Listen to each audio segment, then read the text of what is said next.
Broadway ਤੁਹਾਡੇ ਵਿਦੇਸ਼ ਜਾਣ ਦੇ ਸੁਪਨਿਆਂ ਨੂੰ ਦੇਵੇਗਾ ਹਕੀਕਤ ਦੀ उड़ान। नमस्कार दोस्तों, मैं अमरजीत ब्रॉडवे इमिग्रेशन सर्विसेज से लगातार कोशिश इस चैनल के जरिए कनाडा स्टडी वीज़ा को लेके हर लेटेस्ट इंपॉर्टेंट अपडेट आपसे शेयर करते रहे। बहुत सारे बच्चे रिजल्ट ट्रेंड्स को लेके वरीड रहते हैं। तो कनाडा के तो वीज़ा ट्रेंड पिछले 6 महीने से तकरीबन बहुत ही शानदार चल रहे हैं। रिफ्यूज़ल देखने को नहीं मिल रहा जल्दी मार्केट में, मोस्टली वीज़ास ही रिसीव हो रहे हैं और हम तो लगातार 100% सक्सेस रेट के साथ चल रहे हैं। अब कई बच्चों को ये कन्फ्यूजन्स हैं, क्या ये सक्सेस रेट जो है ये 24 में जाके उतना शानदार रहेगा जितना ये 23 में शानदार है। और ख़ासकर जो फाइल्स ओल्ड जीआईसी के साथ लग रही हैं एंड वाली डेट्स में रात दिन बैठकर, क्या उनके ऊपर कोई नेगेटिव इम्पैक्ट आ सकता है? तो भाई ऐसा कुछ नहीं है। जो फाइल्स 31 दिसंबर से पहले पहले लग जाएगी वो पुराने रूल के हिसाब से ही गिनी जाएगी, उसी के हिसाब से ही उसका वीज़ा रिजल्ट आएगा। तो ऐसा कुछ नहीं है कि आप एंड में फाइल लगाओगे तो किसी तरह का रिजेक्शन आ सकता है। इसके कारण नहीं आएगा। बाकी अदर रीज़न आपके हों, आपके प्रोफाइल के अकॉर्डिंग, आपके फाइनेंशियल्स के according could be a different reason, but GIC उसका रीज़न नहीं होगा।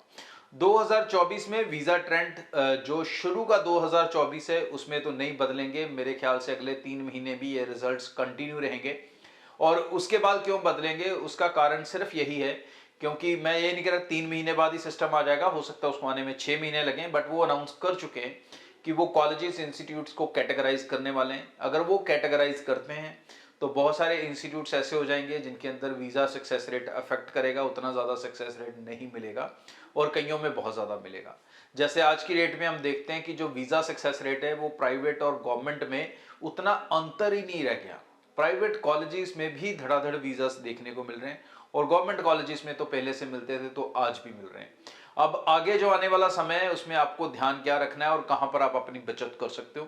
बहुत सारे बच्चों का जाने के टाइम में बजट को लेके इशू होगा क्योंकि जीआईसी डबल जाएगा। तो ऐसे समय पे आप एक ये चीज़ कर सकते हो कि आप यहाँ से प्राइवेट कॉलेजेस ले सकते हैं जहाँ पर आपकी फ़ीस कम होगी, क्योंकि बहुत सारे प्राइवेट कॉलेजेस में फ़ीस कम है। वीज़ा आप उसमें ले सकते हो और वहाँ पर जाके कॉलेज भी चेंज कर सकते हो, that is a one option. और दूसरे कॉलेज को आप इंस्टॉलमेंट्स में भी फीस दे सकते हो। या फिर ये भी ऑप्शन है कि आप उस कॉलेज का कोर्स करने के बाद कई कॉलेजेस जो प्राइवेट कॉलेजेस है अच्छे वाले, वो आपको ट्रांसफ़र प्रोग्राम देते हैं। मतलब 1 साल इसमें पढ़ लो, 1 साल दूसरे में पढ़ लो और उसके बाद अपना पोस्ट स्टडी वर्क वीज़ा ले लो। तो वो भी ऑप्शन आपके पास रहेगा।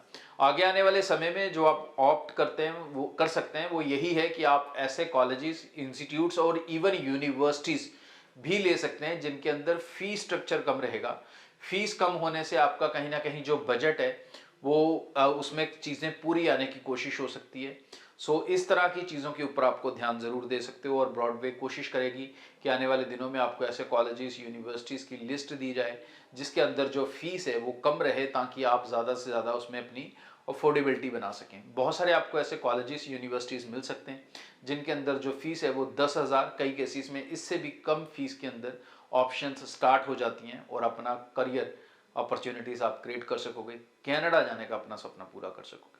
और ब्रॉडवे के साथ अप्लाई करोगे तो एक बेनिफिट और ले सकते हो कि आप सारे पैसे दे सकते हो वीज़ा लगने के बाद। Thank you. यूके में खासकर +2 वाले स्टूडेंट्स इस बहुत ज़्यादा इच्छा के साथ आते हैं कि क्या हम 1 साल पढ़ सकते हैं यूके में। इज़ देयर अ पॉसिबिलिटी कि हमें सिर्फ 1 साल पढ़ना पड़े, हमें 3 साल की डिग्री ना करनी पड़े? तो यस, यूके में ये पॉसिबिलिटी है। अब इस पॉसिबिलिटी को कौन कौन से बच्चे अवेल कर सकते हैं वो ध्यान से सुन लें। सबसे बढ़िया ऑप्शन तो है जीएनएम वालों के लिए, कि जो स्टूडेंट जिन्होंने जीएनएम कर रखा है वो सीधा फाइनल ईयर नर्सिंग प्रोग्राम में जा सकते हैं। और बाकी के जितने भी 10+2 स्टूडेंट हैं वो भी BA, BSc top up programme के थ्रू डायरेक्ट फाइनल ईयर में जा सकते हैं। जी हाँ, अगर आप 10+2 हैं, आपके 60% कम से कम हैं +2 के अंदर और आपके पास रिक्वायर्ड आल स्कोर है। रिक्वायर्ड आल स्कोर क्या रहेगा? 6 ओवरऑल 5.5 या पीटी का स्कोर रहेगा 50 से ऊपर। तो अगर ये स्कोर है तो आप डायरेक्ट फाइनल ईयर में जाएंगे। 1 साल पढ़ना पड़ेगा, उसके बाद आप सीधा पोस्ट स्टडी वर्क वीज़ा या पीएसडब्ल्यू जो वीज़ा है वो ले सकते हैं, टायर 2 वीज़ा ले सकते हैं और अपनी सेटलमेंट की तरफ चल सकते हैं। तो मतलब जो 3 साल वाला प्रोग्राम है उसके अलावा भी ये प्रोग्राम टॉप अप प्रोग्राम्स इन्हें कहा जाता है। इनकी कुछ कंडीशंस होती हैं, रिक्वायरमेंट्स होती हैं, वो जो बच्चे पूरे करते होंगे वो बच्चे इसमें पॉसिबल हो सकते हैं। तो ब्रॉडवे की टीम से कांटेक्ट कर लेना, अपने प्रोफाइल को डिस्कस कर लो एंड बहुत से बच्चे इसमें अपनी पॉसिबिलिटी बना सकते हैं।